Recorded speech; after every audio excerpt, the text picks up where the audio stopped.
Hola, hola, buenas noches, bienvenidos a La Voz del Residente. Hoy lunes en anestesiología tenemos un gran tema acompañado del doctor Edgar Miguel Santiago. El tema de la tarde-noche de hoy es interacciones farmacológicas en anestesia. Gran tema sin duda, el doctor Edgar Miguel Santiago es R3 de anestesiología en el Hospital General La Raza, y es egresado de la UNAM. En estos momentos lo estoy haciendo como anfitrión para que nos ayude con su cámara y micrófono y le voy dando la bienvenida. Doctor Edgar, ¿cómo está? Un gusto me da saludarlo.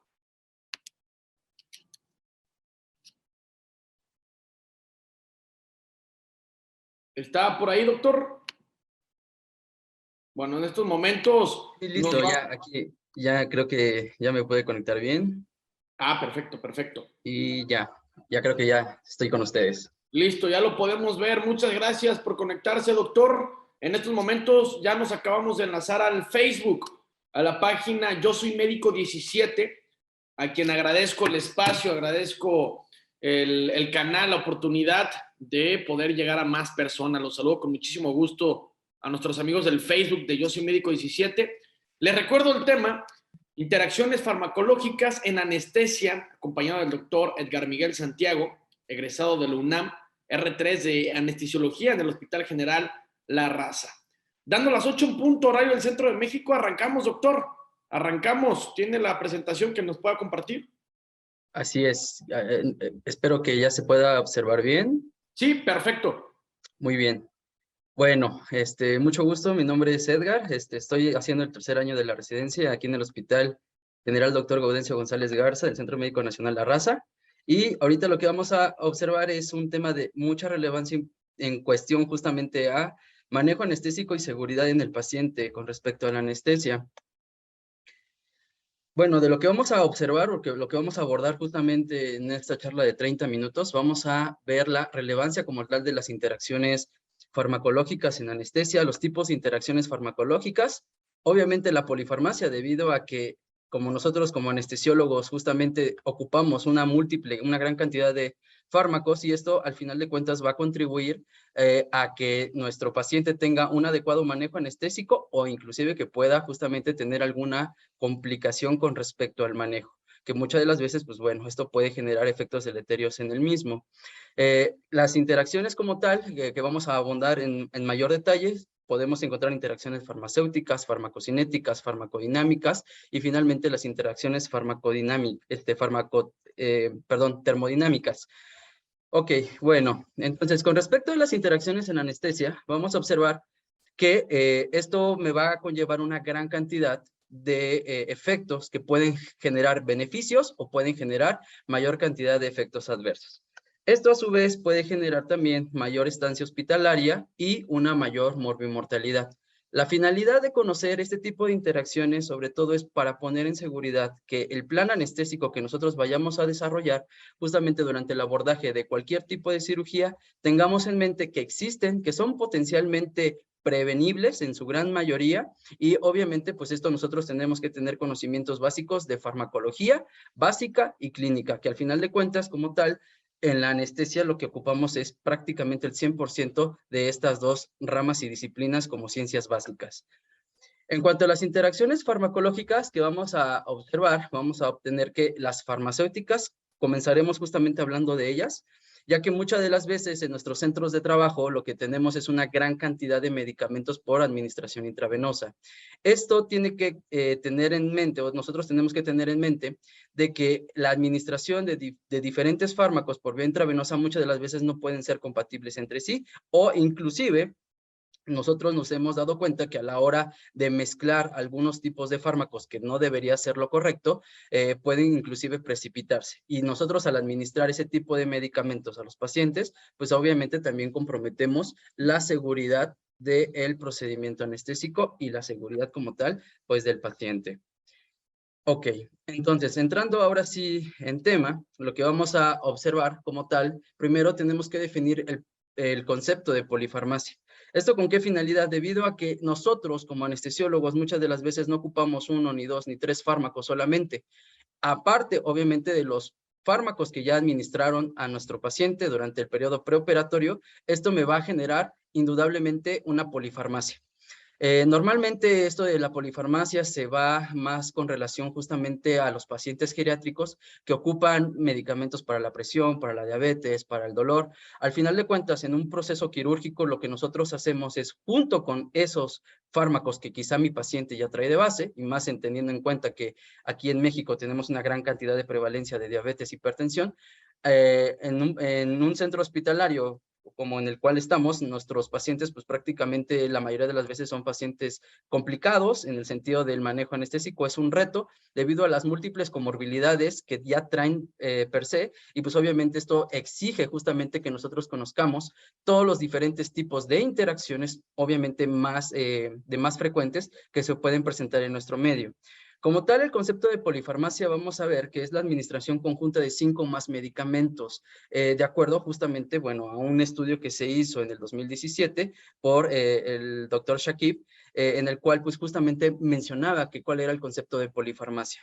Dependiendo de la literatura que nosotros podamos observar, pueden ser desde 2 hasta más de 11 fármacos o medicamentos, mejor dicho, pero lo que la mayoría de la literatura hace un consenso es que sean justamente más de 5 o igual a 5 fármacos que se administran en forma concomitante durante el mismo día justamente a nuestro paciente.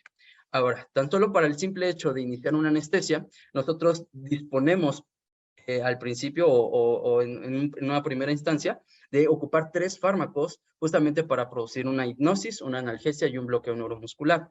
Entonces, esto aunado a los fármacos que ya probablemente podría estar ocupando mi paciente, pues bueno, vamos a caer en polifarmacia y obviamente pues vamos a caer justamente en interacciones farmacológicas. Todo este tema, bueno, cabe remarcar la importancia, como les comentaba desde un inicio, era en la seguridad del manejo anestésico. ¿Por qué? Porque su conocimiento, la eficacia obviamente de los fármacos que vamos a ocupar y obviamente el conocer la farmacología básica y clínica van a ser determinantes para que nosotros podamos tener un adecuado manejo. Las concentraciones, los objetivos, tener en cuenta el sinergismo o antagonismo de administrar diferentes grupos farmacológicos también van a ser de forma importante para que nosotros no tengamos sorpresas o imprevistos justamente a la hora de estar administrando una anestesia.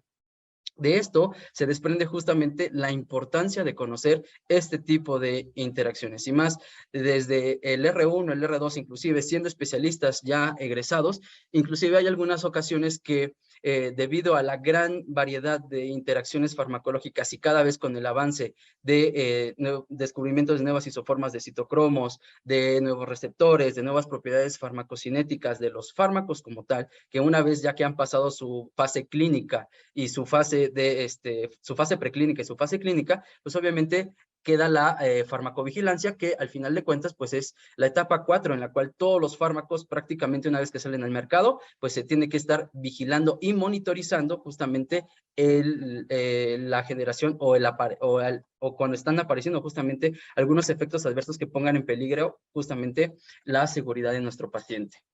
Entonces, esta imagen se me hace muy ilustrativa justamente porque de aquí nosotros observamos que esta triada anestésica en el cual nosotros comenzamos con una hipnosis, una analgesia y un bloqueo neuromuscular, vamos a tener estas 4 interacciones termodinámicas, farmacocinéticas,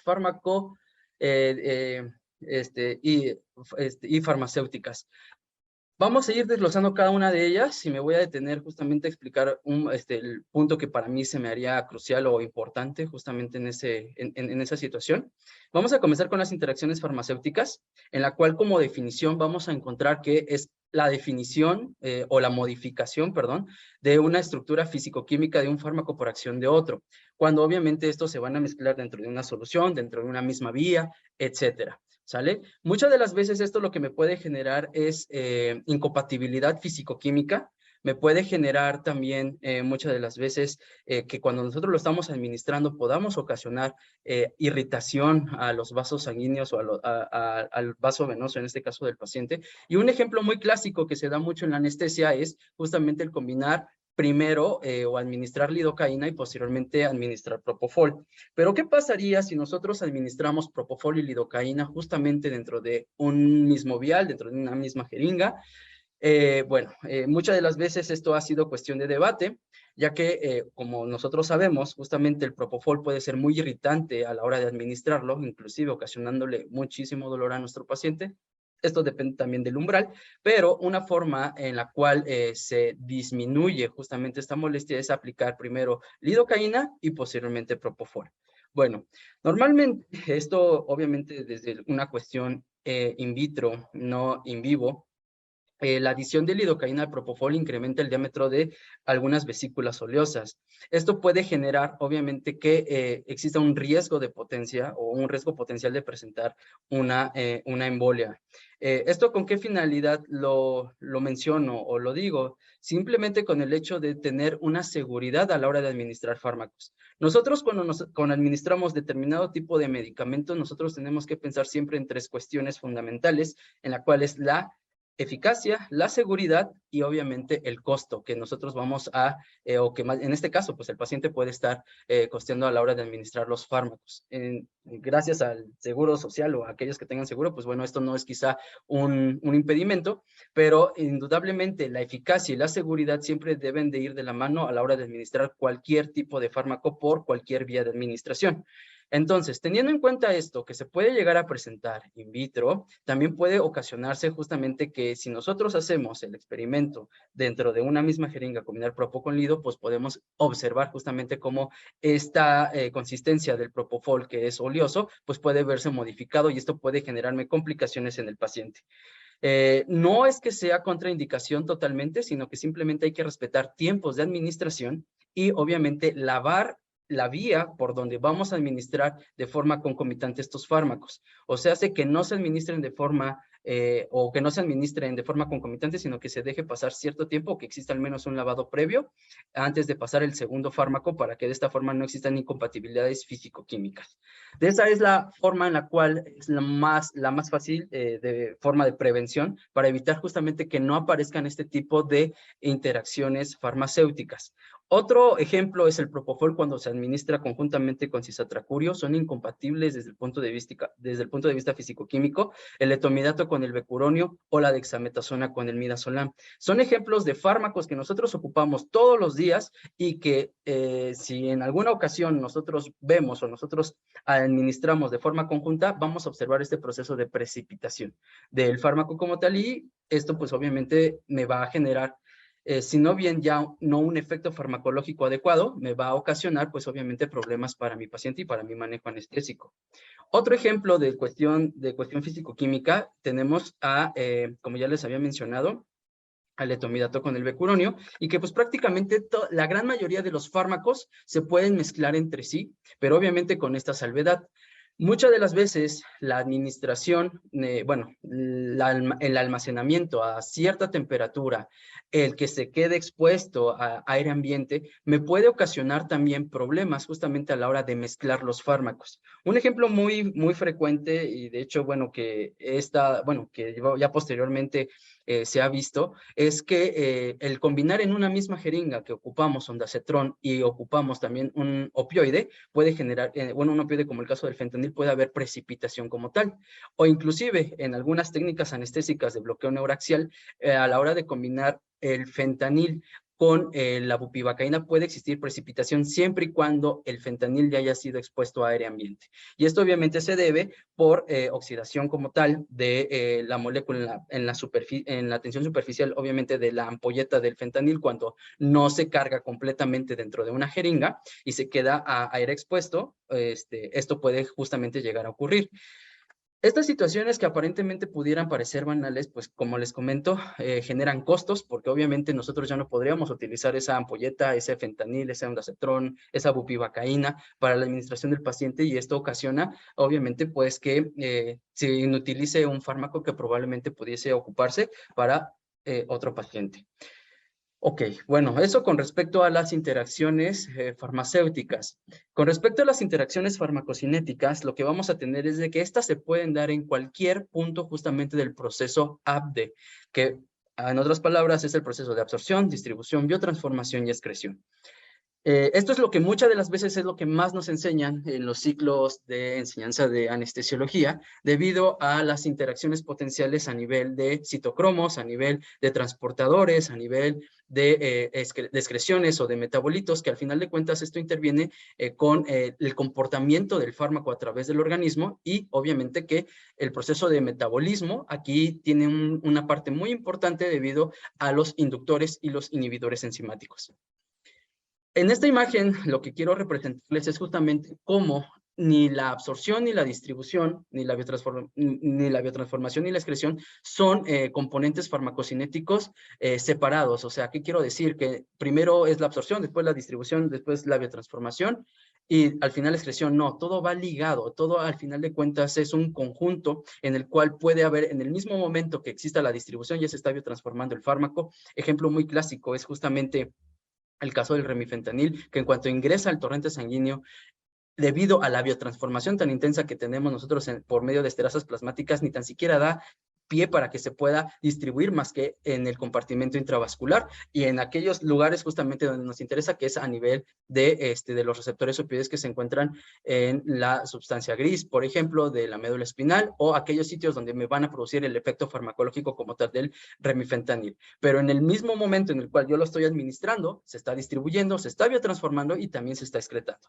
Esto a través justamente de todos estos transportadores, que aquí nosotros es una pequeña remembranza justamente de los transportadores, porque existen muchísimos otros, de los cuales tenemos a los transportadores de cationes orgánicos, a los transportadores de aniones orgánicos, que son vitales no solamente para transportar fármacos, sino que también para transportar moléculas como amonio, ácido úrico, etcétera, a los transportadores justamente que se encuentran a nivel de las membranas vasocelulares, que también son responsables de la excreción de algunos fármacos, como los transportadores de resistencia a múltiples drogas, o los también llamados MDR, o que también dentro de otra nomenclatura los podemos encontrar como glucoproteína P, que con determinados tipos de alimentos, como por ejemplo la toronja, pueden exacerbarse su expresión o disminuirse, y esto pues obviamente nos genera muchísimos problemas porque nos da resistencia justamente farmacocinética a algunos tipos de fármacos en los cuales incrementa su excreción, incrementa su biotransformación, y pues esto obviamente me va a generar un decremento justamente en el efecto farmacológico. Por otro lado, nosotros tenemos aquí justamente al punto toral de la farmacocinética desde el punto de vista de citocromos. Recordemos que la biotransformación, en el caso de los medicamentos, tenemos dos fases principalmente. Una fase de funcionalización, oxidación y reducción, que es la fase 1 de la biotransformación, y una fase 2, que es la fase de conjugación, en la cual el principal conjugador es el ácido glucurónido, y a través de eso se puede excretar a través del riñón o a través de las heces. Pero los citocromos forman parte justamente del ritmo de eliminación de fase 1, debido a que estos citocromos se localizan en el retículo endoplásmico liso, y el otro nombre con el cual se conocen a los citocromos justamente es el citocromo P450, que es solamente un subtipo de citocromo, pero realmente en la nomenclatura actual pues nos habla de los CYPs, ¿sale? El CYP3A4, el CYP12E9, CYP2A1, el CYP2E1, 2D6, que dependiendo del grupo farmacológico que nosotros hayamos estudiado durante la carrera de medicina o ahorita justamente con anestesia, pues tenemos nosotros que familiarizarnos con este tipo de nomenclatura, los llamados CYPs. ¿Por qué hago énfasis en esto? Porque el CYP que nosotros como anestesiólogos nos debe de importar sobre, o sea, no es que los demás no sean importantes, sino que debido a que la mayor cantidad de fármacos que se van a biotransformar son a través del CYP3A4. Prácticamente el 30% de los fármacos que nosotros ocupamos en la práctica médica, y no se diga en la práctica anestésica, van a biotransformarse por este citocromo sí o sí, ¿sale? De ejemplos tenemos aquí, por ejemplo, aquellos que pueden ser sustratos, puede ser, ejemplo, el midazolam, puede ser inclusive la dexametasona, por ejemplo, el fentanil también se puede biotransformar a través del CYP3A4. Pero tenemos otros fármacos que quizá no sean tan frecuentes de uso anestésico, pero sí de uso de medicina general, y que pues inevitablemente en algún momento nos va a llegar un paciente que ocupe antidepresivos, que ocupe antihipertensivos, que ocupe fármacos contra antihiperglicemiantes. Al final de cuentas, el conocer justamente este tipo de citocromos nos va a dar la ventaja de prevenir justamente efectos deleterios en el paciente, sobre todo la aparición de efectos adversos por disminución en el metabolismo, o que no me aparezca un efecto farmacológico deseado justamente debido a que existe una inducción enzimática para que de esta forma pues no pueda producir el efecto farmacológico deseado. Recordemos que la inducción y la inhibición farmacológica, perdón, la inducción y la inhibición de los citocromos, o en este caso de los CYPs, no es de la noche a la mañana. Tiene un proceso, un periodo que es a lo largo de días. Normalmente en la mayoría de los humanos es de 6 a 7 días para que pueda existir una inhibición completa o al menos mayor al 80 o 90%, lo cual ya es algo considerable desde el punto de vista farmacológico, así también una inducción enzimática, que normalmente esto tarda un poco más, puede ser inclusive hasta 10, 11 días, pero esto obviamente va a repercutir como tal en la administración de fármacos y en aquellos que pues obviamente ocupen este tipo de citocromos para biotransformarse por una fase 1.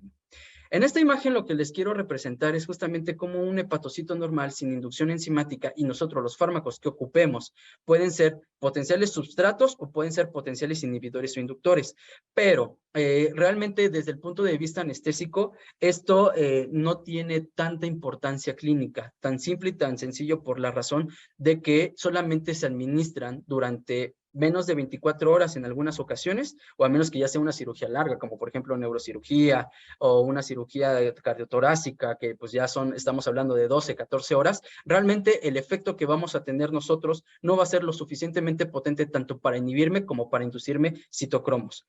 Pero sí cabe resaltar que si es un paciente con enfermedad crónica, si es un paciente que ya tiene como tratamiento de base fármacos inductores e inhibidores, sí va a generar como tal una repercusión en el manejo anestésico, debido a que tenemos que justamente ver cómo se va a comportar nuestros fármacos cuando nosotros lo estemos administrando con nuestro paciente que ya ocupa como tal medicamentos de uso crónico y que pueden tener una inducción o una inhibición enzimática.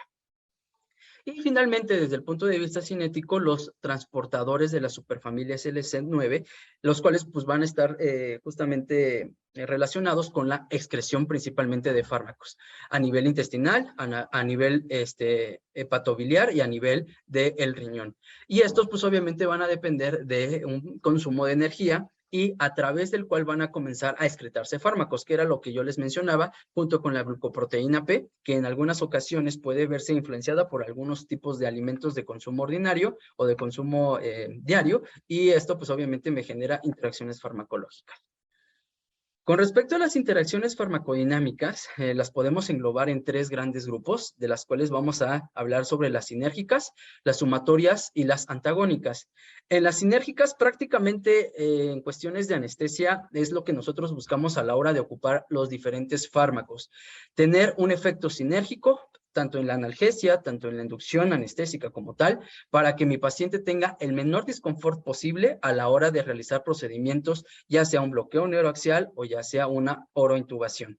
Y obviamente esto pues puede generar que puedan ocasionar más efectos adversos, pero de ahí la importancia de conocer justamente hasta qué grado y la dosificación obviamente de estos fármacos que nosotros ocupamos durante la inducción anestésica para que no caigamos ni en el extremo de los efectos adversos, ni que tampoco nos quedemos cortos justamente a la hora de administrar los fármacos y que mi paciente tenga recuerdos justamente de un evento traumático, como lo puede ser una laringoscopía o como puede ser despertar, justamente un despertar intraoperatorio durante la cirugía. Esto teniendo en cuenta, pues obviamente, vidas medias, teniendo en cuenta la adición, como les comentaba, de los efectos farmacológicos y mantener como siempre un adecuado plano anestésico durante todo el procedimiento quirúrgico. En el caso de los efectos sumatorios, esto se ve más reflejado justamente en la adición de, o más bien en la conjunción de propofol con sevoflurane, debido a que, a pesar de que el mecanismo de acción subyace justamente en hiperpolarizar a la neurona a nivel cerebral, lo que vamos a tener es de que el sitio de acción es diferente, y esto lo que va a generar es de que no me incremente los efectos adversos, sino que simplemente se vea desplazado el efecto farmacológico por la ocupación de otro blanco farmacológico diferente al cual ya se está estimulando.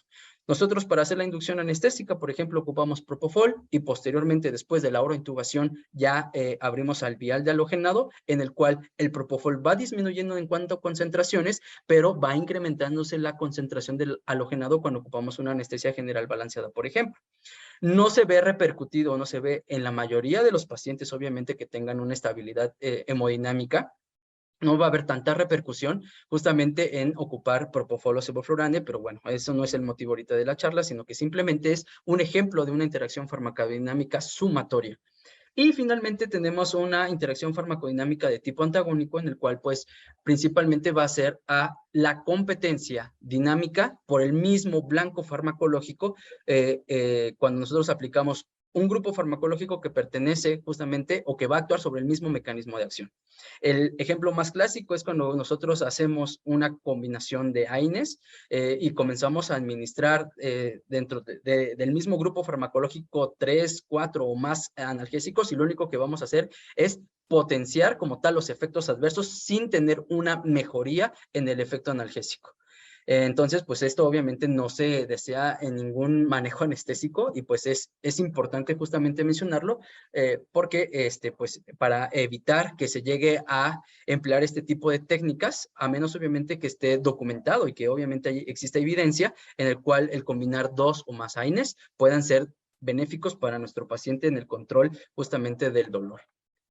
Y obviamente en el modelo de la analgesia multimodal, teniendo en cuenta esto, observamos que si en la imagen del lado izquierdo, si nosotros ocupamos diferentes fármacos con diferente mecanismo de acción o diferentes grupos farmacológicos para un mismo fin, nosotros vamos a tener un efecto sinérgico o un efecto sumativo, en el cual pues obviamente al tener un agonismo o tener justamente un blanco farmacológico diferente, vamos a tener o tener la capacidad de bloquear diferentes vías, y esto justamente es lo que pasa en el modelo de la analgesia multimodal.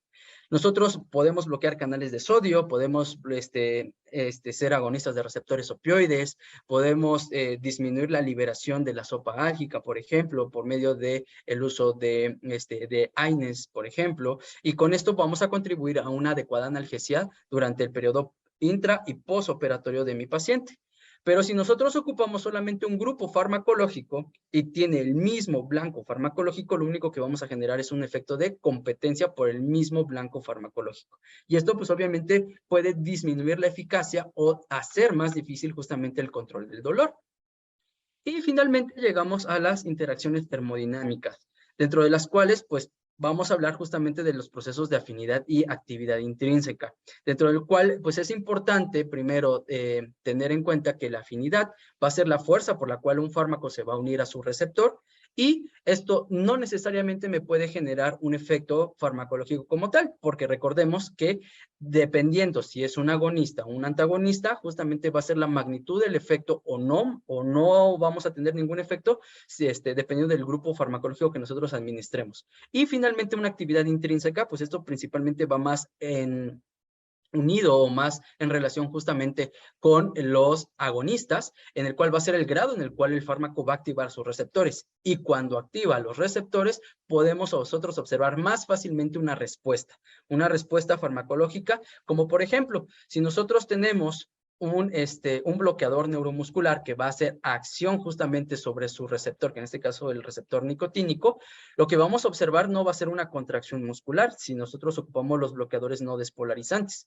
Vamos a ver al contrario una flacidez, una ausencia como tal justamente de un estímulo que me va a generar contracción muscular y por lo tanto me va a bloquear el efecto como tal de la acetilcolina, debido a que ya existe un fármaco ahí que me está impidiendo la unión de la acetilcolina por su blanco farmacológico. Entonces, esto es muy importante, no solamente al hablar de bloqueadores neuromusculares, sino también al hablar de los analgésicos opioides, sobre todo porque muchas de las veces nosotros mantenemos durante la anestesia con perfusión de, por ejemplo, con remifentanil o con perfusiones de fentanil, una adecuada analgesia y un adecuado plano anestésico a mi paciente, pero posteriormente ya en recuperación o ya en un periodo postoperatorio aplicamos quizá otro opioide en el cual puede generar un efecto de competencia. Entonces, lo que nosotros tenemos que tener en cuenta o tenemos que tener con claridad es de que un ligando justamente con alta afinidad puede generarse con una mayor porcentaje de unión por el blanco farmacológico o por el receptor. Y un ligando de baja afinidad, por lo regular, es una molécula de gran tamaño y que va a tener una disminución o va a tener una menor cantidad justamente o que al tener una menor concentración justamente pueda unirse de mejor manera a su ligando. Edgar, En esta tabla lo que quiero es mostrarles. Tenemos solamente 2 minutos más. Sí, ya esta es la última, de hecho ya con esta termino. Gracias.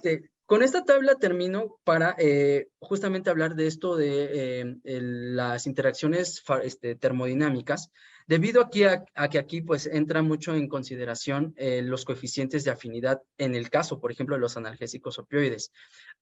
Como podemos observar en esta tabla, el tramadol tiene justamente un tamaño molecular y un coeficiente de afinidad muchísimo mayor con respecto a los otros opioides. Por lo tanto, si nosotros hacemos una combinación en el cual ponemos tramadol y ponemos otro opioide, como por ejemplo el fentanil va a desplazar al tramadol justamente para producir el efecto farmacológico.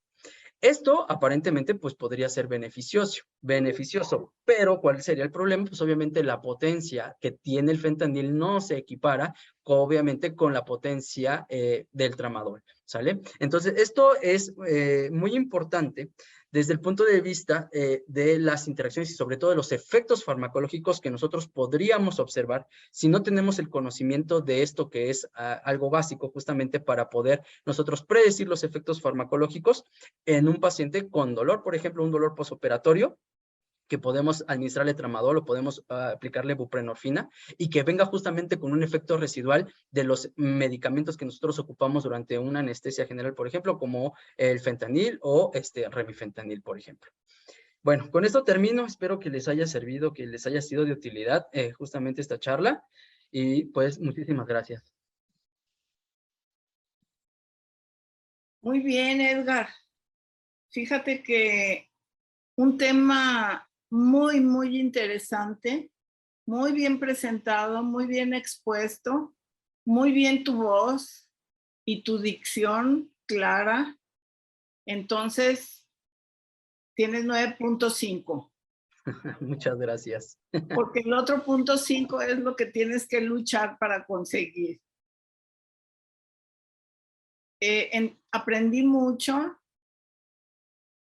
y solamente me quedaría a mí, no tengo preguntas o son preguntas al aire porque fíjate que el anestesiólogo debe de tener, si quieres, deja de compartir tu pantalla, Edgar, para que te veas. Sí, claro. Ok, muy bien, gracias.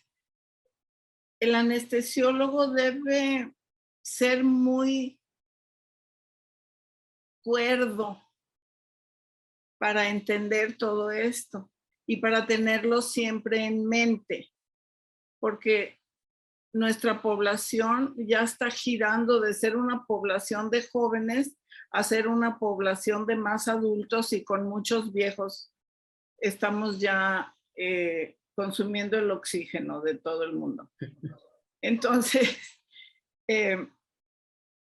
no solamente me preocuparía a mí estar muy al pendiente de la interacción medicamentosa de lo que toma el paciente ya desde hace a lo mejor años y lo que yo voy a administrar, cómo van a interactuar adentro de su organismo, sino que ahora tenemos también la pandemia, porque creo que es una pandemia que nadie habla de ella, pero de las drogas. Entonces, no solamente los medicamentos lícitos, vamos a decir, recetados por alguna razón de salud, sino que también tenemos el gran problema de las drogas recreacionales, que muchas veces si nosotros no preguntamos con tesón, perdón, con mucha seriedad, el paciente no nos va a decir. Y quizá consumió algo ayer, un día antes de la cirugía o en la mañana si es de corta estancia, ¿no? Entonces hay que estar muy vigilantes sobre eso y tenerlo en cuenta también. Y nos podríamos estar hablando muchas horas de la interacción con todas las drogas recreacionales que se llaman así, pero creo que no son nada de recreo. En fin, bueno, cada quien sabe por qué las toma, pero nos ponen en verdaderos aprietos, ¿no? Y estoy pensando específicamente en la cocaína.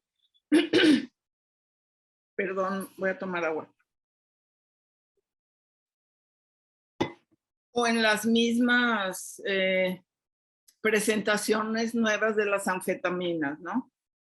Con tantos efectos cardiovasculares sobre todo.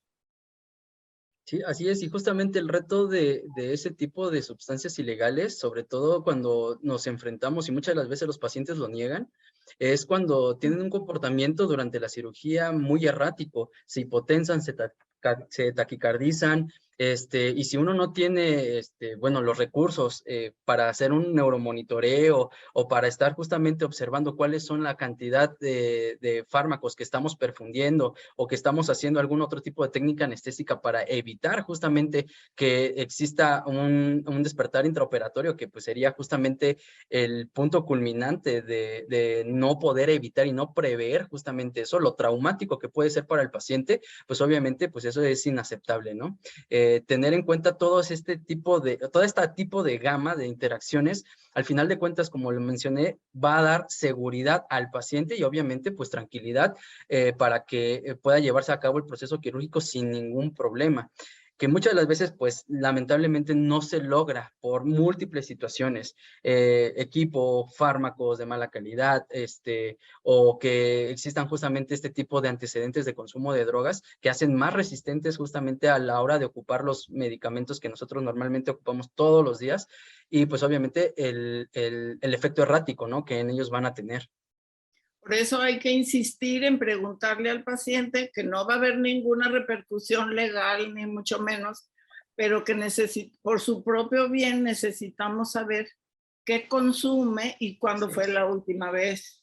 Y otro problema igual o más grande, por más extendido, es el consumo de medicina alternativa. Y ahorita me estoy acordando que hace unos 18 años hubo una epidemia de niños intoxicados con alcohol en Estados Unidos por los fármacos homeopáticos.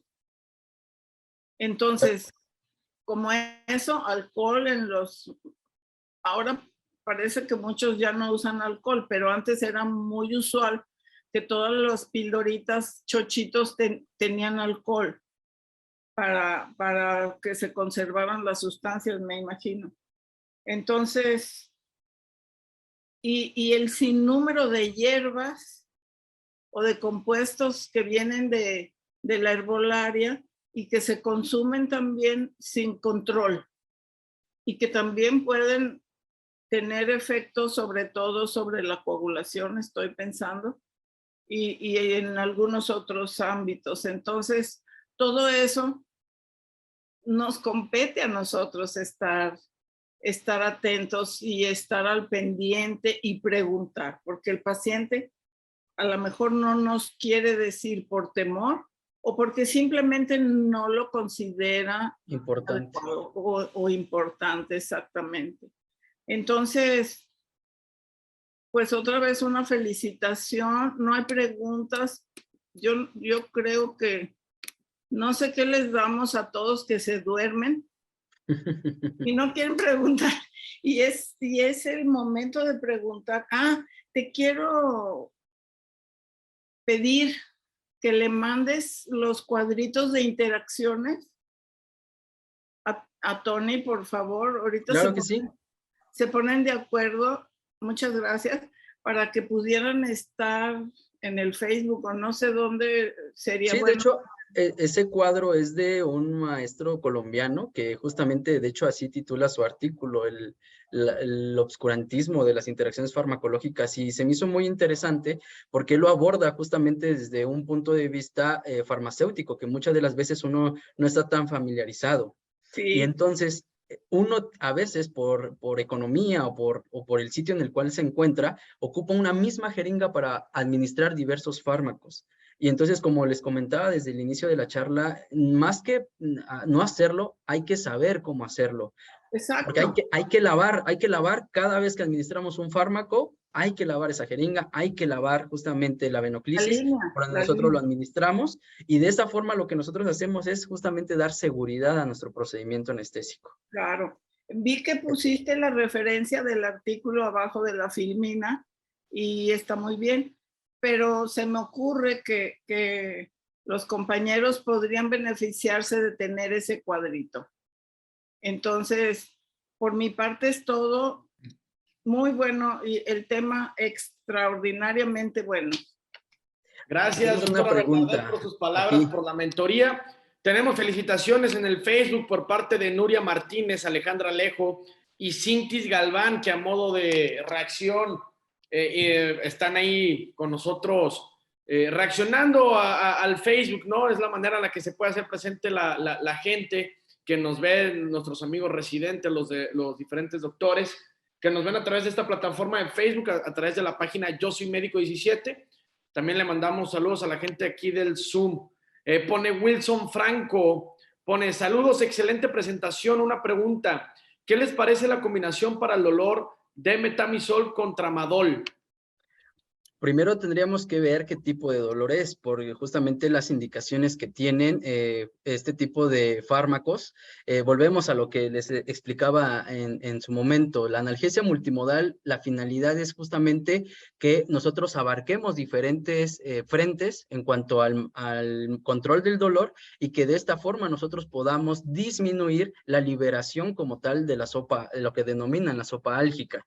Entonces, en metamizol en este caso, pues como sabemos, puede ser ocupado para dolor somático, para dolor visceral, que tiene muy buenos efectos, y a diferencia de algunos otros analgésicos no esteroideos, no tiene tantos efectos gastrointestinales. Pero nuevamente es dependiendo para qué tipo de dolor va a ser, un dolor de tipo somático predominantemente, un dolor de tipo visceral, o un dolor neuropático en el cual, pues bueno, no tendría quizá tanto caso darlo, o inclusive con el tramadol o su nuevo hermano, el tapentadol, justamente que también está muy ahorita de moda, el ocuparlo, realmente el poder ocupar AINES, ocupar opioides, ocupar anestésicos locales, ocupar cualquier otro grupo de fármacos, tenemos nosotros que saber en qué tipo de dolor podemos ocuparlo para que de esta forma pues sea, sobre todo, como les comento, que sea eficaz y que sea seguro para mi paciente. Y obviamente, en ese caso, pues también nunca olvidar que desde fuera justamente de las instituciones de seguridad social,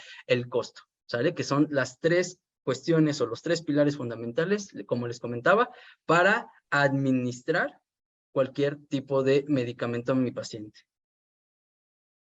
Perfecto, gracias, doctor Edgar. ¿Algo que guste complementar, doctora Bernardet?